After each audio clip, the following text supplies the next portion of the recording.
ఇకపై మీకు ఇష్టమైన ఫేవరెట్ సీరియల్స్ యొక్క ఫుల్ ఎపిసోడ్స్ యూట్యూబ్లో అందుబాటులో ఉండవు. కేవలం సన్నెక్స్లో మాత్రమే ఫ్రీగా చూడొచ్చు. అప్పటి వరకు నా దృష్టిలో ఇతనే నేరస్తుడు.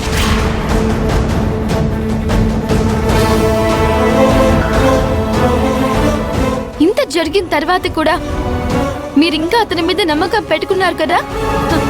ఆ నమ్మకాన్ని ఒమ్ము చేయకుండా మన కంపెనీ ఆడవాళ్లతో పద్ధతిగా ఉండమని చెప్పండి. అది చాలు.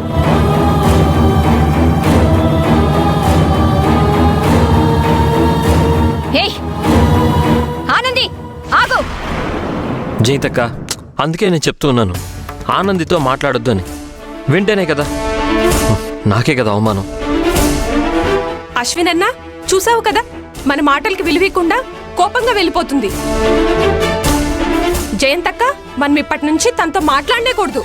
ఇప్పుడు మాత్రం ఏంటి, దాంతో రాసుకుని పూసుకొని తిరుగుతున్నామా? దాని చాదస్తానికి వదిలేసాం కదా. దాని ముఖం చూస్తేనే కంపరం వేస్తుంది.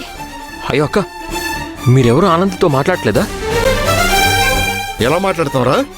నీ కేసును వాపస్ తీసుకోమని ఎంత బతిలాడామో తెలుసా? కానీ మా మాట వినకుండా పొగరగా వెళ్ళిపోయింది.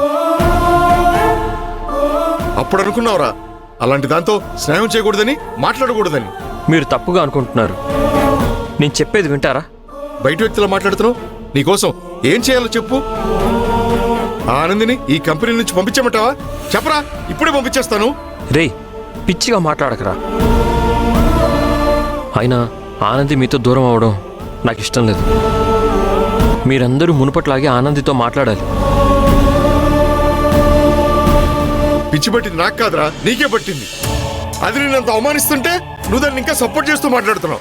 రై, అది అస్సలు నాకు నచ్చలేదు అశ్విన్. అవును అశ్విన్, దాంతో మాట్లాడడం జరగని పని. అదేంటి జయంతక్క, మురళి ఏదో అర్థం పర్థం లేకుండా మాట్లాడుతుంటే నువ్వు కూడా అలాగే మాట్లాడుతున్నావు.